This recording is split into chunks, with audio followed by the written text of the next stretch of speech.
think Teddy Roosevelt.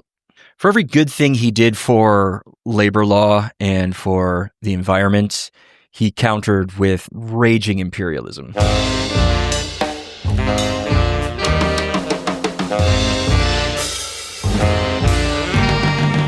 Hello, and welcome to Expected Own Goals. Who's the worst president you can name edition? I'm your host, Eric Morgan.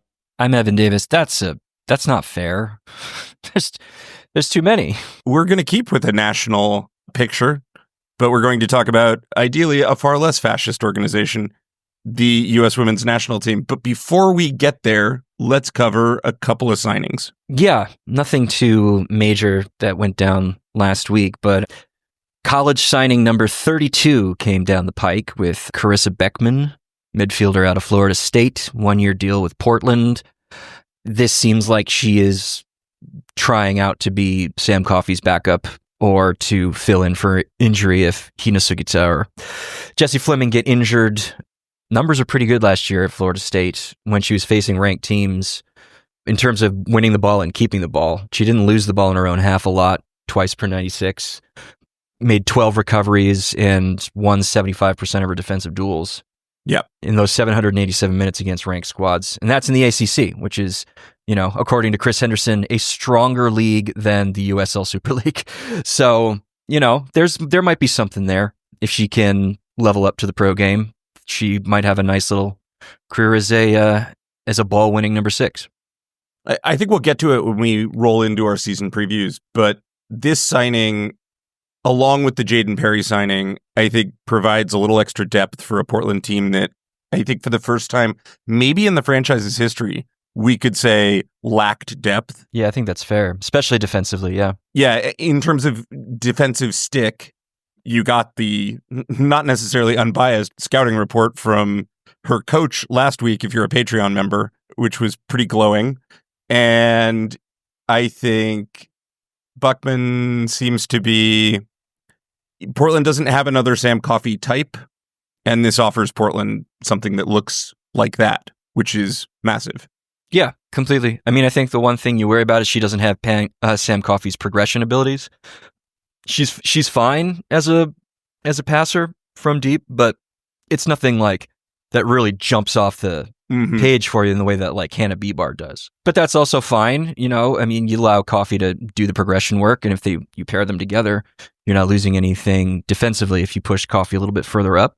So it's just all a matter of, can you do it at the pro level? And it seems like there's some signal that she could. So we'll see. And then we have a pretty big signing, maybe a little surprising, just given the depth Orlando already had. Oihane Hernández from Real Madrid. Yes. A bit of a coup, if only because she plays for a top 15 side in Europe and she's young. She's going to turn 25 in May. But 2 years plus a mutual option for a pretty good right back is interesting, especially because Orlando has, including Hernández, like 6 players who could start for them at both fullback positions. It's a pretty stacked deck. So does this push Corey Dyke to the bench? Does Hernández immediately go into the 11? As always, how do you balance Carson Pickett into all of this? Does Carriabello get moved elsewhere? Remains to be seen. The one problem with Hernández is that, at least over the last calendar year, the sample size for her against strong teams is pretty small. Mm-hmm. Only 4 games and 160 normal time minutes, 2 of those games being sub-appearances. So the numbers are fine in those 4 games, almost 12 on-ball defensive actions per 90, generated 325 vertical yards through completed carries and completed passes per 90. Fine. Yeah, decent. It's just a small sample. So we'll see what she's like when she has to do it on a cold, wet Tuesday in Harrison, as they say. But, I mean, 2 years plus a mutual option for an age 25 player is a strong commitment. So Orlando clearly thinks that she's got something to offer. Yeah, this feels like, in this case, even if this isn't a day one starter, the rich getting richer. Orlando, one of the most complete rosters in the league, just added and more depth than any team in the league has at the fullback or with a fullback option playing position. And even more broadly with the rest of the roster, I'm very curious to see what moves Orlando has yet to make, because they're at a place where they probably should be, unless they know that their 5 SEI players aren't coming back, or like most of them aren't coming back for most of the year, like they potentially are 3 players heavy. Yep. And so they probably should be shedding talent rather than adding it.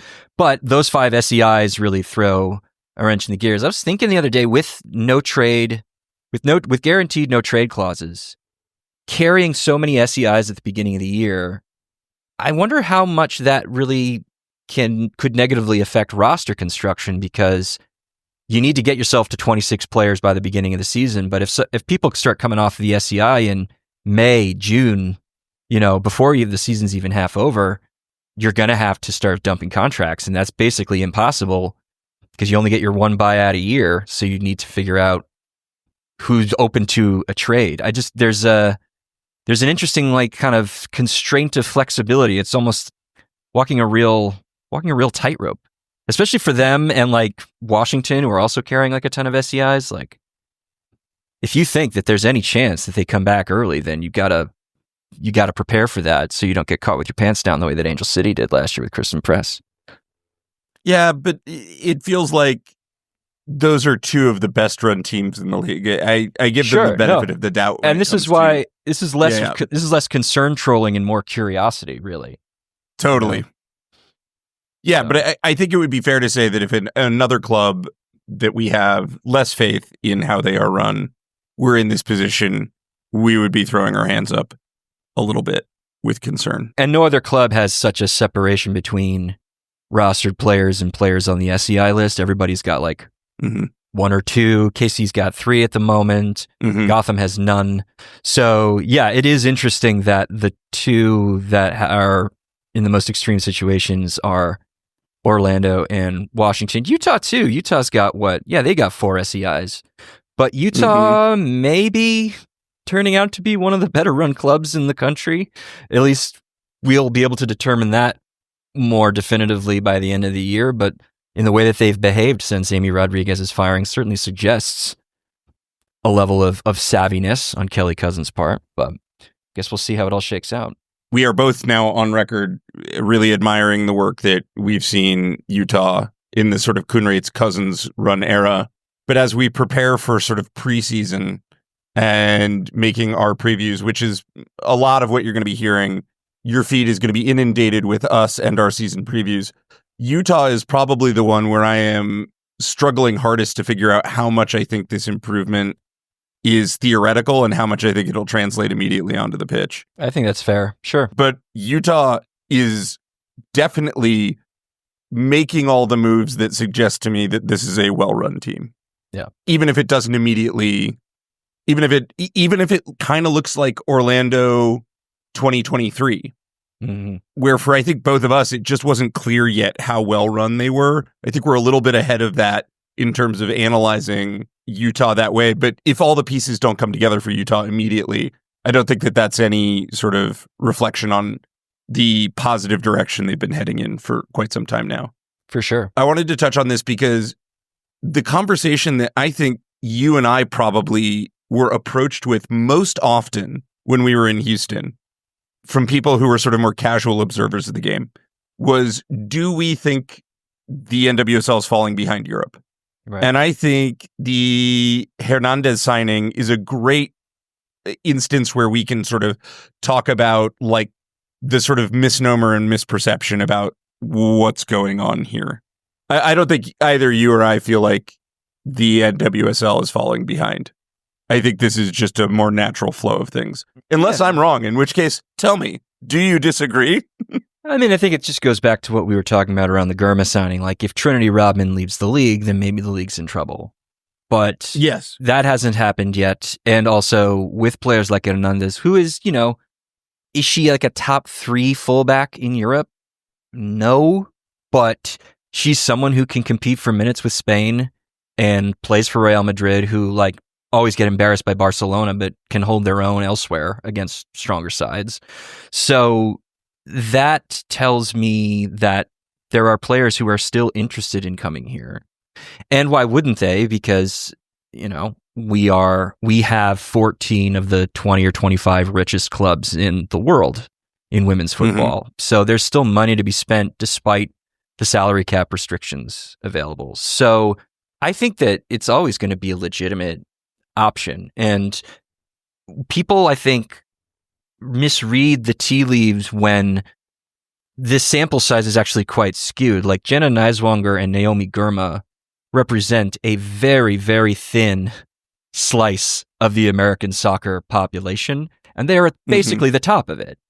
And not every good player is going to be in that group or be incentivized to move clubs in the way that top sliver, that top 0.1% does. I think it's important to make a separation between those two players. Also true. Yes, fair enough. Because Naomi Girma, worthy of being the world's most expensive player, I think we, so good that when we look at the data, we ask if the methodology is wrong because Girma is that good.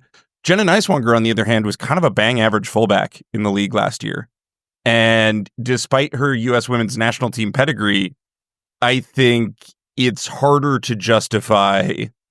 Maybe she didn't go for enough money, but I think it's harder to justify not making that transfer. If you're Gotham, I think, and the third player, and probably the biggest name of all three of them to go, is a 32-year-old who had a remarkably bad season in Crystal Dunn. Mm-hmm. So I think if you're a front office, if either of us throw on our GM hat, I think it's very easy to say, okay, you lose Girma, that's really hard. And that's a not great indicator for the league. But also, I don't think San Diego could have done anything to keep her. Yeah. Neiswanger makes sense to let go of. Right. And Crystal Dunn definitely makes sense to let go of. This also feels like just sort of where we are in this salary cap cycle for a lot of clubs. Like last year, a lot of clubs bought very, very expensively at the top of the market when Oshuala, Kundananji, Chowinga, and Banda all came into the league, just to name four. And that pushed a lot of teams' budgets pretty high. So those teams might not necessarily be as competitive to bring top-end talent into the league this year until they can get some contracts off the books in the next offseason. So we might just be experiencing a slight dip with what we saw a year ago. Or Trinity Rodman leaves and all hell breaks loose. It's just we just don't know yet. And again, the large middle class of American or NWSL based players who are here now just don't have a lot of good paying options overseas, and so why would they leave the league? Yeah, you leave the league if you are the best center back in the world and you're 24, and Chelsea backs up the money truck. But pick anybody else or just about anybody else in the league, and there's not going to be that much incentive necessarily or a lot of opportunity available or being offered to you to leave America for better prospects. So that's right. And again, it is the constraint of the salary cap. I remember when the CBA got announced, I remember feeling quite concerned that the initial salary cap wouldn't be high enough. If that results in Trinity Rodman leaving, there is a price point at which a team will overpay and you just have to let the player go. And that's something that Washington is well equipped to make a judgment of. That said, you'd like to see the league figure out some sort of financial instrument to avoid such a thing happening. Right. Designated player or otherwise. Yeah. But yeah, ultimately, the NWSL continues to have extraordinarily rich clubs top to bottom, and it takes no more than watching, the North London Derby last weekend to see what the difference between a top 5 financial club in the world and a team that is 6th in the WSL, literally incapable of possessing the ball. Yeah, right. And as much as there are elite teams in Europe, there are very few teams in the NWSL that can finish mid-table looking as bad as Spurs looked, or as bad as Liverpool looked when they got shellacked by Man City 4-0. We're just dealing with different leagues. And on top of that quality, Tottenham isn't spending the way that Arsenal or Chelsea or Lyon or PSG or Barcelona or anybody in the NWSL is spending. That's right. Maybe they spend more than Louisville or Utah, but like they don't have access to the same talent floor that Louisville and Utah have. It goes back to like when we started the show and we started talking about this, like the NWSL just has a higher floor of talent. Europe has a higher ceiling of talent, but that ceiling is basically got 7 teams inside of it. Maybe 10, maybe at 12. most. Yeah. So I'm very wait and see at the moment whether like this is a harbinger of things to come. Again, like we talked about when Gurma got moved. It is, for me, I feel more and more like this is just going to be sort of ebbs and flows from season to season based on who's got cap space and who's interested in like bringing in a marquee signing because they think they're in win now mode. Like KC couldn't really spend the way that they did last year. Bay couldn't really spend the way that they did last year. But there will be more teams who can spend like that again next year. That's right. Hopefully that is, if you're in the alarmist, the sky is falling space over Europe's eventual dominance over the NWSL, we're here to just say, pump the brakes, bud. Yeah. Pump the brakes. It's okay. And also good players are moving the other direction as they always have. That's right. And that's where we're at. So let's talk about the pride and joy of the United States of America, the U.S. women's national team. SheBelieves Cup roster got announced. Evan, what were your initial impressions of this roster? I think this is a very interesting roster. I agree. I know that there have been complaints in certain quarters about certain players who are absent from it, but I would also just remind everybody that we're 2 years and 4 months away from the World Cup in Brazil in 2027. So I was looking through some old lineups and I was reminded that like Allie Long got like 20 caps in like 2018, like the year before the World Cup in 2019. And she didn't make any kind of impact on that World Cup squad. Like shit happens. And like I was watching this behind the scenes video of Emma Hayes talking to the Futures Camp roster when camp started in January. And she says like, I know that there is somebody in this room that's going to be on my squad going to Brazil. She's like, I know that for a fact. So, and there are a lot of people in that room who aren't, even professionals yet. So, I know like maybe you're bummed that Hal Hirschfeld isn't here right now. That could mean a million different things. It could mean that Hayes has lost faith in her and she's out. And maybe that's right or maybe that's wrong. Or she talked to Jonah Hernández and Hernández was like, I really would like to just keep her for a full preseason if you don't mind, if that's all right with you, ma'am. That's a possibility. Maybe there's some fitness stuff coming into preseason that they want to be really cautious about and they don't want her playing with the U.S. at the moment. It could be a million things. And It's one of those things where like she could end up starting in Brazil in 2027. That's still on the table potentially. So I think this is as it has been since Hayes was hired. I think this is a very intriguing, experimental group that fits entirely with the ethos of development.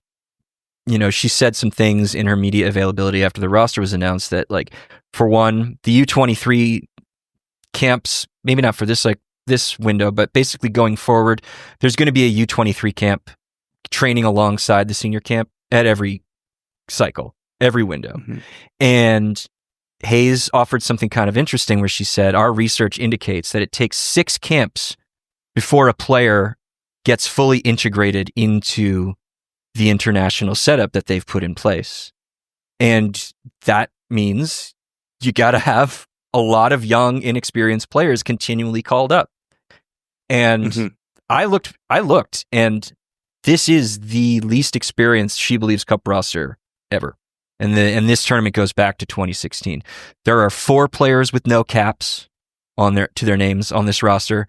That's never happened before. 11 players with fewer than 10 caps. That's also a new record. 14 players with fewer than 20. 16 players with fewer than 25, 17 players with fewer than 50 caps, no players over the age of 32. These are all firsts for SheBelieves Cup rosters. While I might pick and choose different players, the trend, as you've pointed out, is correct.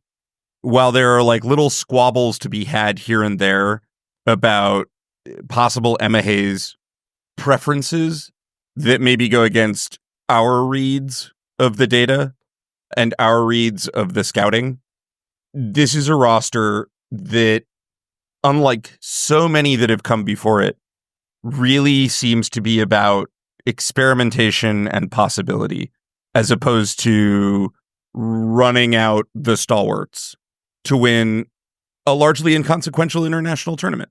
And yeah, getting reps is really on Hayes' mind. Getting players time in camp and potentially minutes in games to build up their development and probably also their confidence in the senior environment, because it's so hard to just throw people into the deep end if you have to, sort of like when you're up against it, like right before a tournament.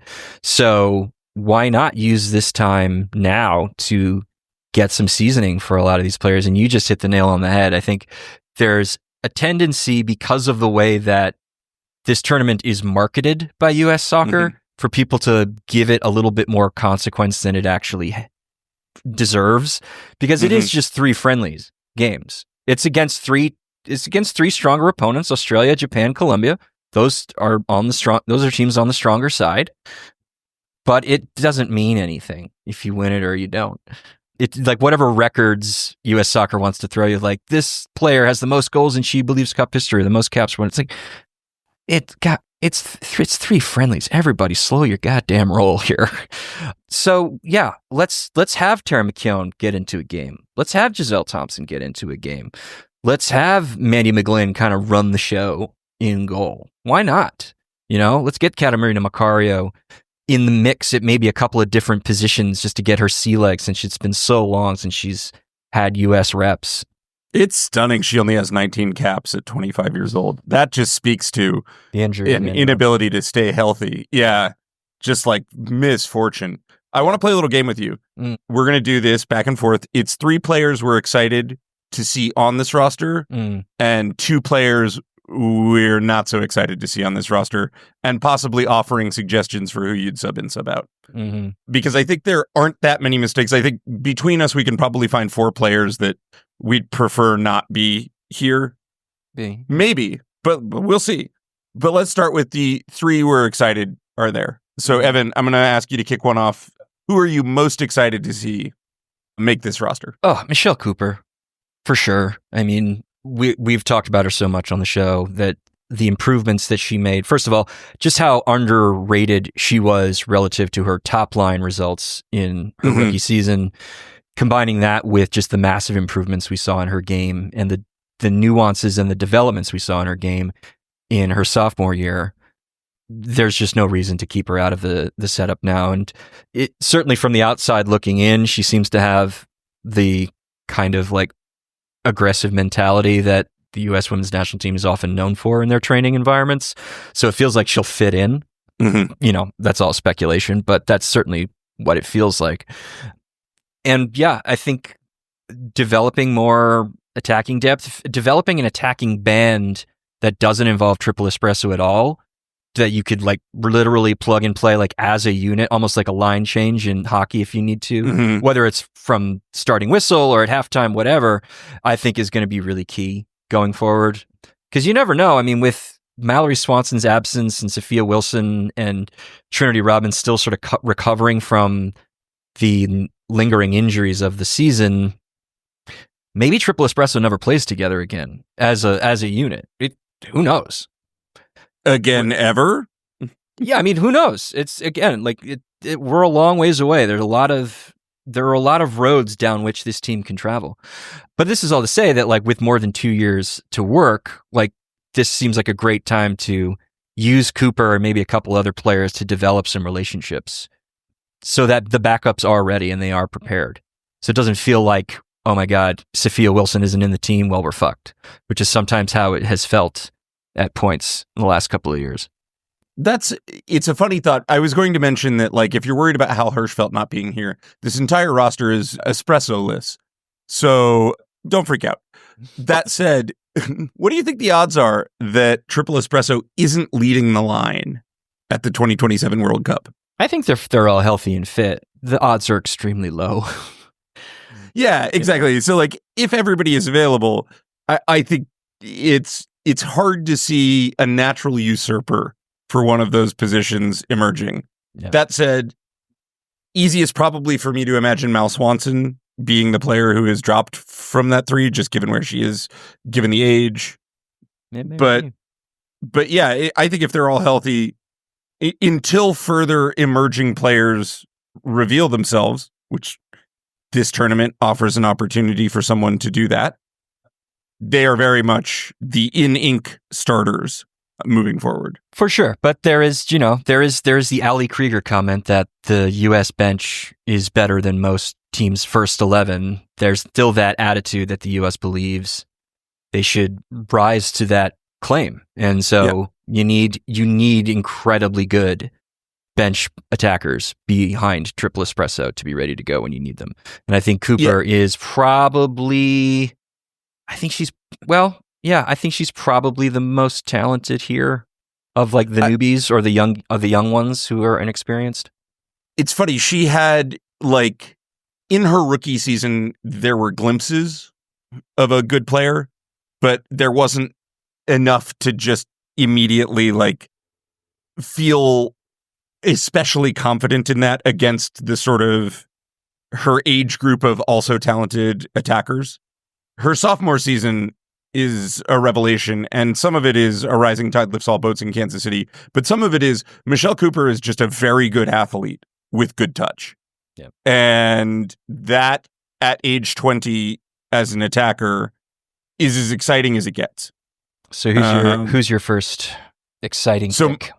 So my first favorite and exciting pick here is, and I think it's not maybe the youngest or the sort of the most appealing prospecty pick, but it's got to be Tara McKeown, who I think just season in and season out at this point for Washington. At Washington, they lost Sam Staub, which is as creative a center back as you will ever find. And the reason that they could do that seamlessly was that they had Tara McKeown, who I think is as good a progressive passer, not named Naomi Girma, coming out of the back, and has as good an instinct in terms of, like, turning and transitioning and ultimately breaking down low block defenses, as we saw in the playoffs against Bay.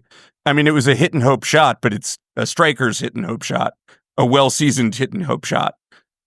I think that there's so much I like about her game: athleticism, field vision, passing ability, composure, and then the consistency to do it for a very good team, to be a very good part of a very good defense at the club level.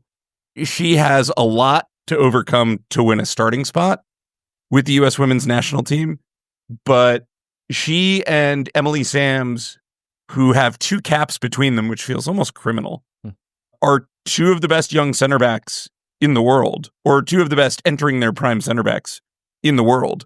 And I think that this tournament gives an opportunity for both of them to display that. And I don't think, like, Tierna Davidson's, I think Girma's in ink. I don't think Tierna Davidson necessarily as a defender is as clearly in ink. And so it's nice to have a little competition there. So I'm very excited for McKeown to make this team. McKeown was actually negative in passing G+ value last year. Whatever. You don't buy it? No. I think that I would have to dig into it. How was she? How negative? Negative 0.01. So okay. Yeah. No, I'll live with. But I'll live with the noisiness. You're saying that she was a really strong passer, and the data is saying at best she's probably league average for a center back. So what do you see that the data is missing? Oh, I think it's her long range passing, which I'm sure she's getting penalized for. In terms of, she is one of those center backs who I think wasn't encouraged to and rarely made the safe pass or didn't make the safe pass a lot of the time. Mm. And so I'm willing to forgive some of that, especially because I think like the attacker instincts that I see out of a center back are, generally speaking, pretty excellent. I'm just very in her camp. I mean, was Naomi Girma, she registered a negative G+ overall last year? Girma was a negative passer as well, negative 0.01 last year. Yeah, so I'm willing to say, and I actually don't think we get a lot of pushback from our ASA faithful, that it just isn't capturing a lot of defender quality all the time. Well, I wasn't quoting you defensive numbers. I was quoting you passing numbers. No, totally. What I mean is defender quality is a more holistic thought, and risky passing defenders or adventurous passing defenders, I feel like maybe aren't getting the benefit of the doubt in certain areas. But also, I can disagree with a model I have deep respect for every once in a while and feel fine about it.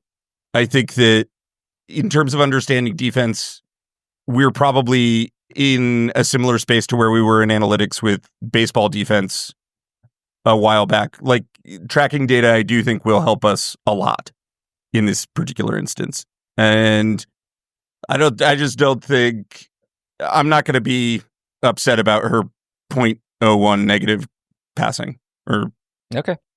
All right, who are you most excited about?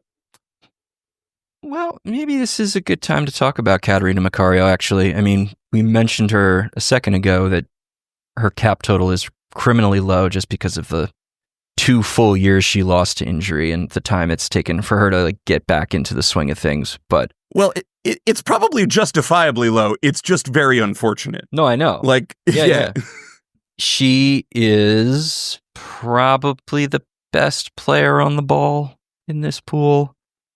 And she has been pretty damn good for Chelsea in the last few months. Mm-hmm. I think that it is pretty vital that Macario is healthy in order for Hayes to be able to pull off some of the attacking ideas that she wants to pull off. And I think it's very important that we have some genuine, we have some real competition for places in the area of attacking midfield between Rose Lavelle when she's healthy, Macario, Jayden Shaw. We've talked about it at times that you just want to see your best pure talent players fighting for a spot. And so to have Shaw and Macario here to duke it out, I think is very encouraging. Yeah, I agree with that. I think Macario is the most exciting attacker with an espresso-less team that we could have here. And I think will be relied upon for a fair amount of the creation that the U.S. is able to, against decent defenses, create over this 3-game period. For sure. And I think there are a few players coming into this team who I think have more room to impress and have more on their shoulders to carry than Catarina Macario. Mm-hmm. Emma Hayes obviously loves Macario, brought her into Chelsea as on the club side, but Macario having a handful of games that are good in an international tournament would be quite valuable for her at this point, because it's been a long time since you can say that. Yeah. And again, she needs to, I mean, she's worked with Emma Hayes before, obviously, by being in Chelsea, but she hasn't really worked with her in the U.S. context. And that is, it's just necessary. I mean, the 6 camps rule might also apply to Macario just because of how much time she's missed, You're not wrong. So we need to get her the reps. No, from 25-year-old with 0 caps at center back to a 25-year-old with 19 caps, there's a lot of room for improvement and growth and experience to be gained over this 3-game, but largely inconsequential, but maybe not so inconsequential for them tournament.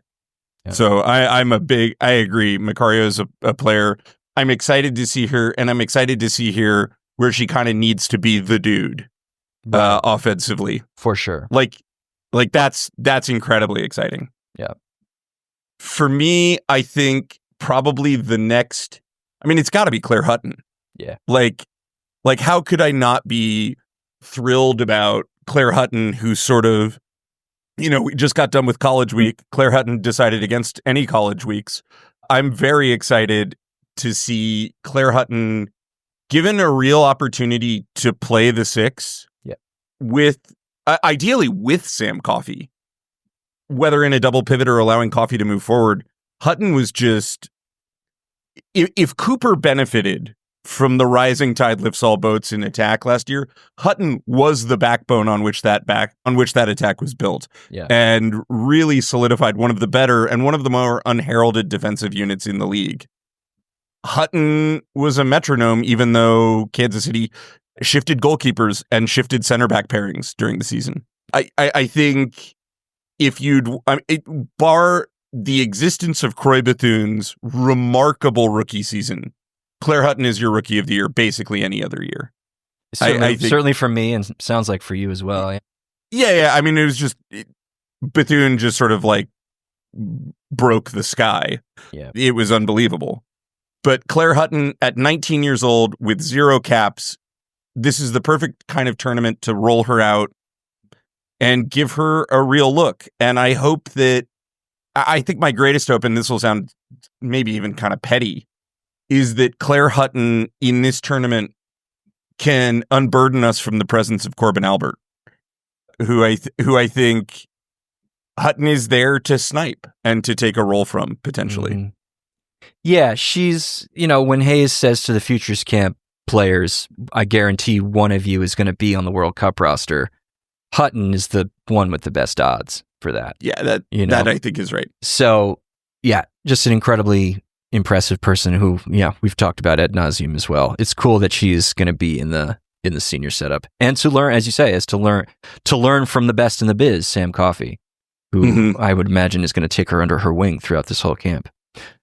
Yeah, there's a lot in Hutton's game that will benefit from being around a deep-lying progressive playmaker like Sam Coffey, which was not something she saw day in, day out last year in her Kansas City midfield. Right. She had a lot of really talented people she was playing around, but she wasn't playing around a player who does what Sam Coffey does, and I think there's a lot of room for her to learn and replicate. I would say the same thing is true probably for Lily Oihane in terms of just presence with Sam Coffey will be of value, but probably learning the other side of the ball from Sam Coffey. Yeah, so who is your third most exciting addition to this roster? Well, I'll give it in the context of what seems to be sort of pride of place within her positional group. And so I'll say Mandy McGlynn, who we've obviously been very high on, is probably the future number 1 when we do get to Brazil in 2.5 years. But Hayes only took 2 keepers. And she said the reason for that was to have an extra outfield player in the mix to manage 3 games in 7 days. Fair enough. But she took Jane Campbell and she took Mandy McGlynn. She did not take Casey Murphy. She didn't take any of the college keepers that were in the mix during the January window. So that feels to me like she is prepared to really give McGlynn some seasoning and get her ready to potentially take the job over. And there isn't going to be a lot of pushback from other players who feel like maybe they deserve it because they're ahead of her in line. So now it just becomes how much playing time is going to be split between her and Campbell across these 3 games. I imagine it could be pretty evenly split, but it's just it feels like a nice sign of confidence that Hayes is bringing McGlynn along and prioritizing her in the mix. Yeah, as good as Casey Murphy was last year, and she was very good, if you were only going to take 2 keepers, these would have been the 2 keepers I would have wanted to see in for the SheBelieves. Yeah.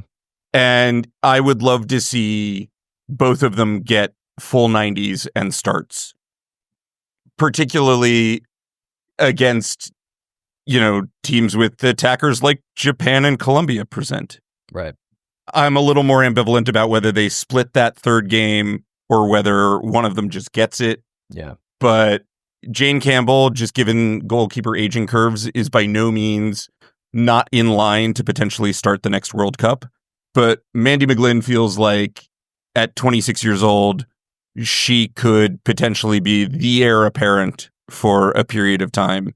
And her being on this roster and it not being a Casey Murphy really speaks to a level of forward thinking that I think we're seeing from Emma Hayes. And yeah, I'm encouraged by that too. Also, did anyone have a harder 2024 than Mandy McGlynn in terms of like just raw need for good goalkeeping? Hard to say. And like if she's not rewarded with a cup of coffee here for superlative 2024 season, that I think would have been dispiriting in a different way. And she got better as the season went along. That was the other amazing thing, you know? Yeah. So she was good and then she grew. She was like good fortunate and then she was just good great. Yeah. Yeah, no, that's a great pick. And I suppose that God, it's so funny to not take Lily Johannes between either, because obviously this is a very exciting time to watch 17-year-old Lily Johannes potentially like get to operate in midfield. But I actually feel like if we're doing it for the sake of this assignment, I think I'm really excited to see Emma Sears play here. Yeah, sure. In the same way that you're excited about Michelle Cooper, Emma Sears, who's a couple years older and has a few more caps, I think offers athletically a completely different kind of value in attack than what Triple Espresso naturally has. Her size is not to be understated in terms of its quality. I think last year she recorded one of the highest foot speed miles per hour runs in the league. She's she has blistering pace. And she has a creativity and flair for finding opportunities and shots in places I feel like a lot of other attackers. She sort of has that. She has that imagination that you kind of can't teach.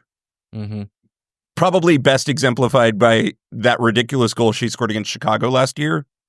But there's a sort of magic to her game, and with Triple Espresso out of the way, I think both she and Cooper have a great chance to demonstrate their value in a wide attacking position and to really cause problems for defenses.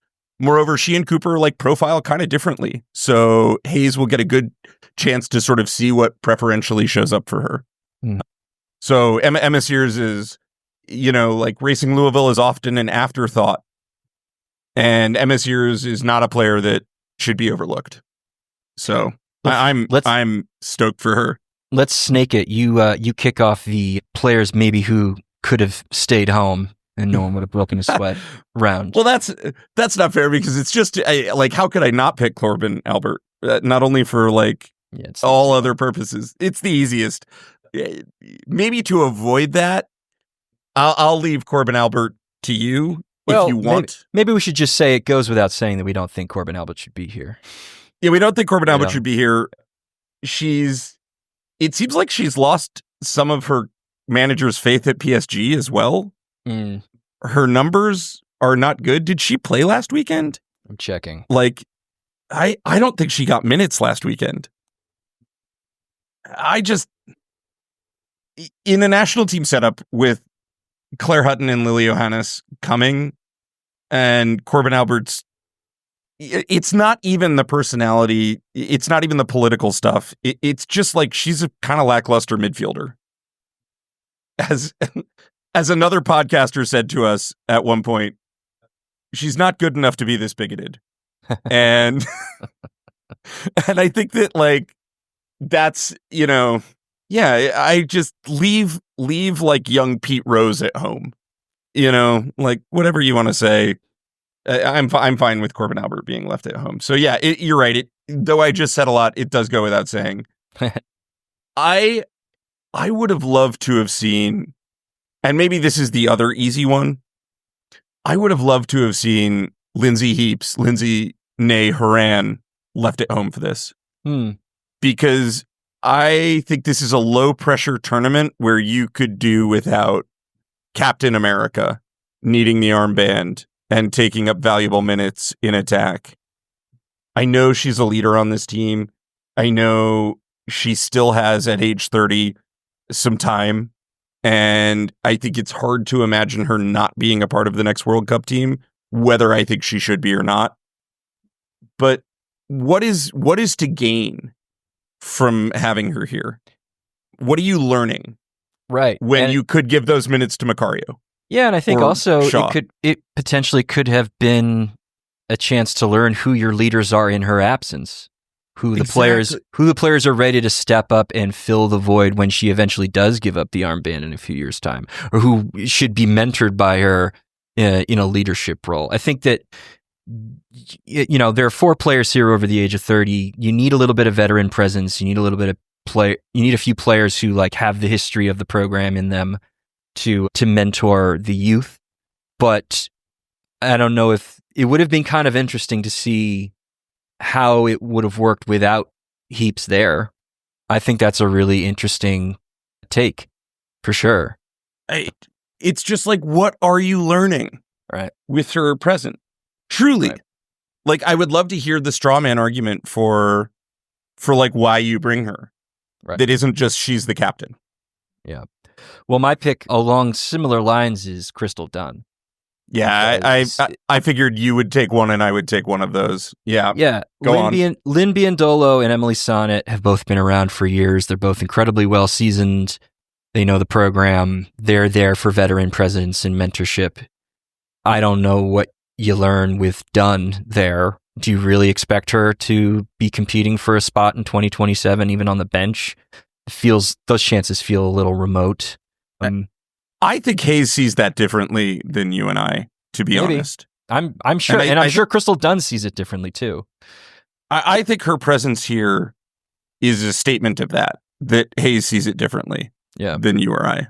Right. But go on. No, I think it's just that.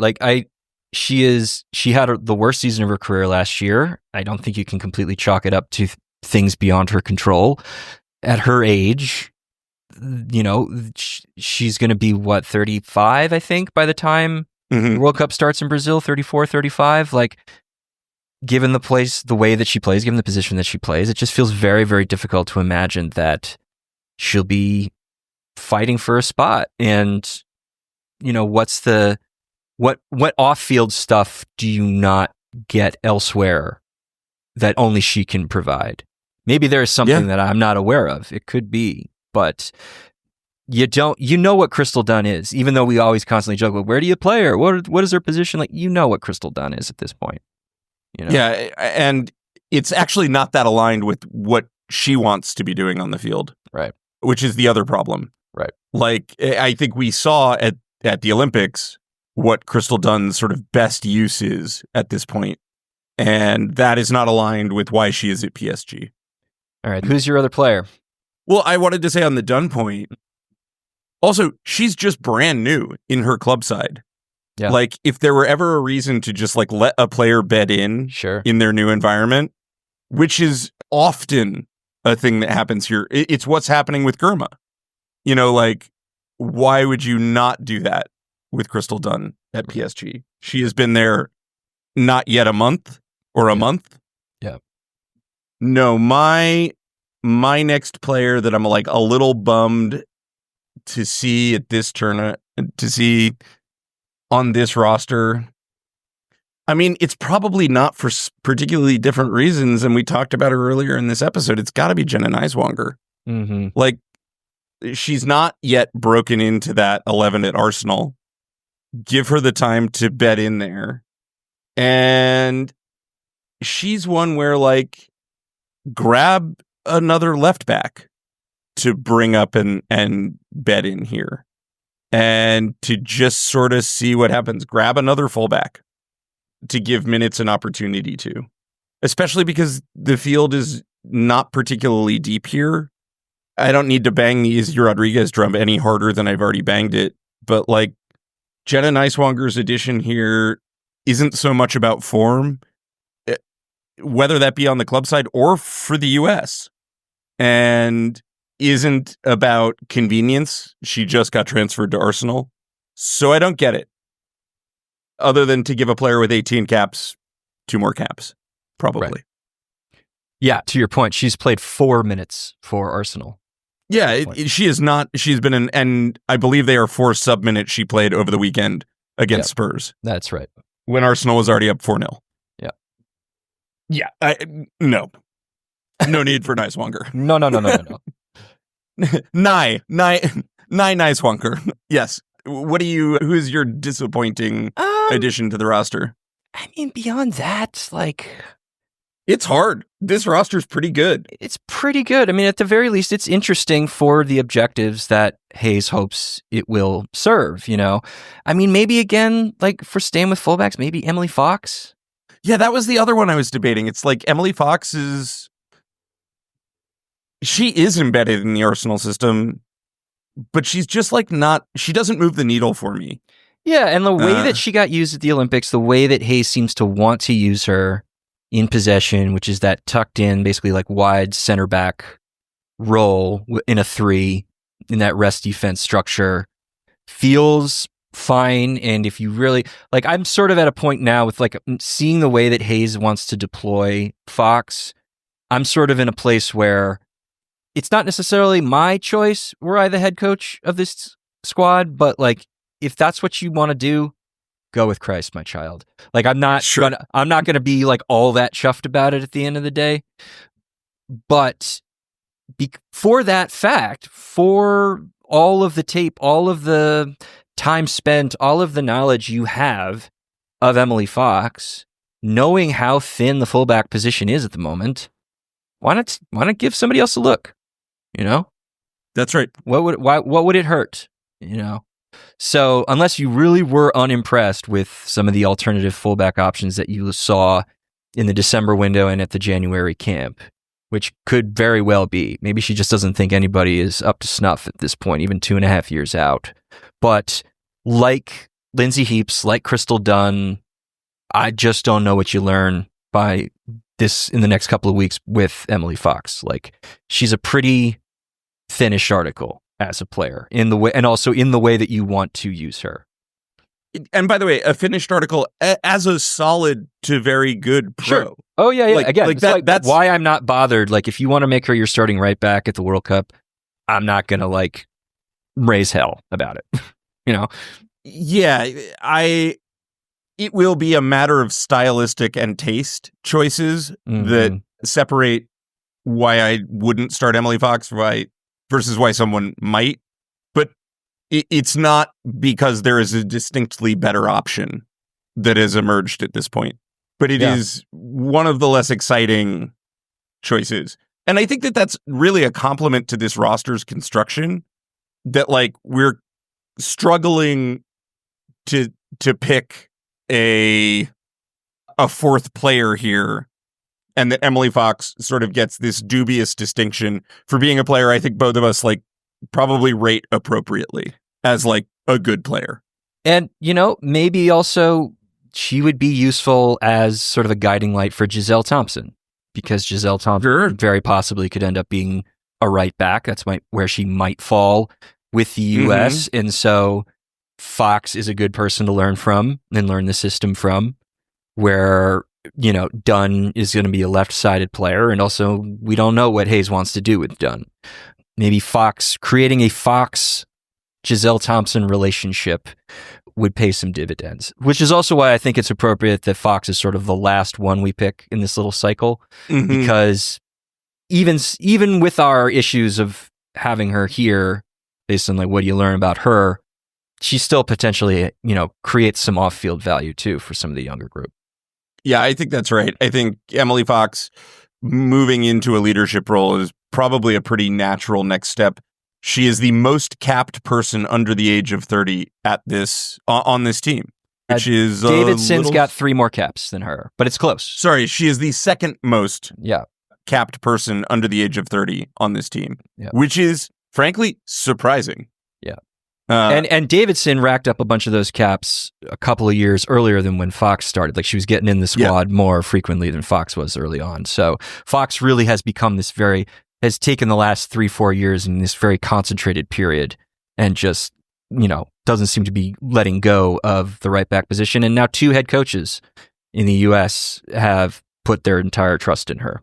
So, yep, counts for something, no doubt. Yeah, I think that that's probably the best argument in favor of her, which is to say that Vlatko and Emma Hayes, who have different visions of how they want to play, have both thought Emily Fox is like very clearly a starter. Yeah. And those are 2 good coaches. Yep. So yeah. All right, Evan, I want to ask you, as we head into this tournament, let's put together a best 11 or like our most exciting, let's put on our little manager caps and make what feel like a best 11 here. All right. I'm reordering things. So we got our positional groups stacked together here. Yeah. Central mids there and our DMs down there. And we'll do this one together, and I'm happy to like engage in a little back and forth as we sort this one out. Yeah, sure. Let me move the fullbacks up. But like, this is the roster that if Emma Hayes dropped it, I would be like leaning in and most hyped about. Okay. And or the XOG roster that we would be most hyped about. Mm-hmm. So I think it's got to be Mandy McGlynn. Yep. In goal. Yep. Central defense. I think I go Davidson Sonnet. I don't know if you're going to be on board with that. For my most hyped going in, I would just love to see what the deep end looks like to do Sam's McKeown. Nope. Yeah. And I think it should happen one of these games. I agree with you that Davidson Sonnet is the obvious. They're also like temperamentally really well paired as defenders. Mm-hmm. But I would love to see a Sam's McKeown pairing. But for the sake of this, if it's the best team that they're throwing out there, yeah, I'm not going to fight you on that. But let's get crazy. Why not? No. You pick one. I'll pick one. There we go. All right. I'll take Sonnet. Ooh, that was not the one I thought you were going to take. In that case, yeah. In that case, I will take McKeown. Great. Because that Sonnet's going to have the positional discipline to soak up whatever aggressiveness McKeown wants to do in possession. Correct. And they're both really two-footed players. Yep. So I like that. Fullback, I say Giselle Thompson, Emily Fox. Yeah, and this gets to the point that I agree completely. That's the most exciting pairing. And it speaks to just like the fullbacks not on this roster. Right. That's where we land. Right. But no argument. Giselle Thompson is at this point maybe the Thompson sister I'm more hyped about, which is a real surprise. Yeah. I mean, again, just for the position that she plays, she's got more opportunities to actually do something with this roster. All right. So defensive and central midfield, we've got 5 options. What do you think? Go for it. I mean, I think Coffee Hernández? I kind of want to see, and stick with me on this, because I'm imagining we're talking a 4-3-3, just given what Emma Hayes has rolled. Sure. 4-2-3-1, like it changed. Yeah. It's Hutton, Coffee, and then I want to see probably either Jaden Shaw or Katarina Macario in the 10. And it's where you're pushing Coffee forward to play a little more 8. And where you're loading up on athleticism otherwise. Johannes is obviously super exciting. So if we want to take Johannes and put her in the 8 and bench Sam Coffee, because not out of lack of respect, but because we know what Sam Coffee is, I think Hutton Johannes Shaw is super exciting. Well, I also like what we've been doing, which is like balancing a little bit of experience next to some raw, exciting upside. So I think I want the midfield from that point of view. I want it to be split across the 3 games. So like I want, like for 1.5 games, I'd like to see Hutton, Coffee, Macario. I like that. And then maybe for the other 1.5, you say Coffee, Johannes Shaw. Something like that, Sure. I also like the idea of playing Shaw and Macario together with Macario in a false 9, which I think is... I think Hayes might actually try that. I think that's on the docket. I think that's super on the docket. And I actually think that, like, Catarina Macario, who is so talented and can do so many different things, I like her back to goal a little more than I like Jaden Shaw back to goal. Oh, for sure. Yeah. But yeah, let's go with, for right now, for the sake of this argument, let's go with, I just saw you light it up on our spreadsheet. Let's go with Hutton, Coffee, Shaw. Okay. As this, and maybe this is a 4-2-3-1. Maybe this is like Coffee with a little more liberated to create, but with Shaw in the 10. And so then, and now let's get to the attack. So Macario is the false 9, and then the wingers are. It's got to be Michelle Cooper. I think it's Cooper. I think it's Cooper Sears, and just like fire the afterburners. So who plays on the left? No, that's the problem. Yeah. Which is to say, I don't know how feasible. I don't know how feasible that is. Yeah. I think I would rather have. Well, let's pull it up. Who was better at shot creation last year between the two of them? Let me see. Who is better at shot creation and who is better at shot location? Those are the questions. All right, going to our handy dandy McClock app player comparison tool. So what we have here is pretty even on non-penalty XG generated per 90. And then for the way that McClock measures, pretty even on expected assists, pretty even on open play shots created for others, pretty even on interceptions and tackles in the attacking half. But the area of separation, which is actually, I think, a little surprising to me, comes in Sears' dribbling ability, where her self-created shot percentage is excellent for a winger. Michelle Cooper's is like very below average. Interesting. I wouldn't have immediately... Nor me. I wouldn't have immediately pegged that. That's a nice, interesting look under the hood. I think some of that will come for Cooper. This is where the age difference matters. But like, Sears was real good. Yeah. At Louisville. So I think, given the dribble threat, I suppose at that point you are probably inverting Sears. Cutting in onto her strong foot from out to in is going to be such a powerful option. Correct. Yeah. Correct. Especially if you keep Macario a little bit deeper and she's not pushing forward, then there's space in the middle to fill. Correct. That's exactly where my head's at. I think that there are probably arguments, given where we're at, to just say it's Sentner, but Sears' shooting choices are better than Sentner's. We don't need to look at a chart on that one. That one's ingrained in my mind. Yep. So I like the idea of Cooper on the right and letting Sears get a little more dribbly on the left. Fuck it. And I think it does a nice job of replicating some of what works for, like, when you play Soph Smith a little more left. Like, I think there's some opportunity. Make that interchange. For real interchange between Shaw, Macario, and Sears at that point. Right. And like, again, this is all about developing these players for a system. You know how Hayes wants to use that front three. So like getting players who can replicate those dimensions of interchange when Triple Espresso is there, I think is a really smart idea. Moreover, Sears' defensive work rate also allows Giselle Thompson into this a fair amount. For sure. Which is really interesting. And I think that makes more sense for like Cooper to play on the conventional side.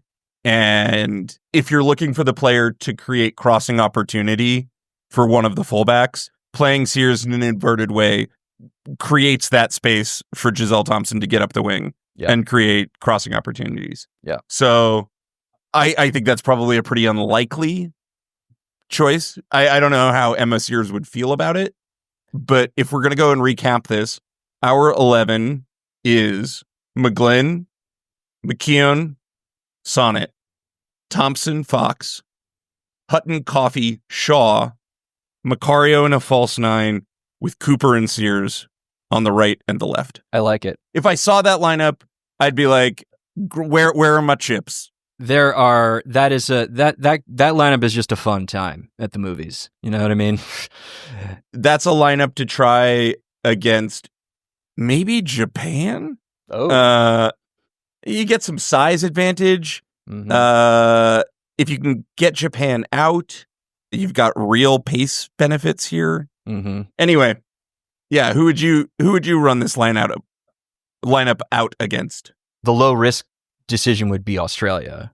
Sure. Because they really lack for athleticism at the moment. And so you could really throw a lot of pace at them. Like, Jesus Christ. Australia's bringing 3, 4, 5, 6, 7, 8, 9.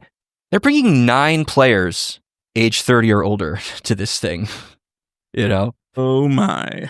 So, yeah, I mean, if that could be, if you're really looking to give this sort of like young experimental 11 that we're throwing out here some very low risk seasoning, then Australia is not a bad way to go about it, because you could really hit them hard a number of different ways.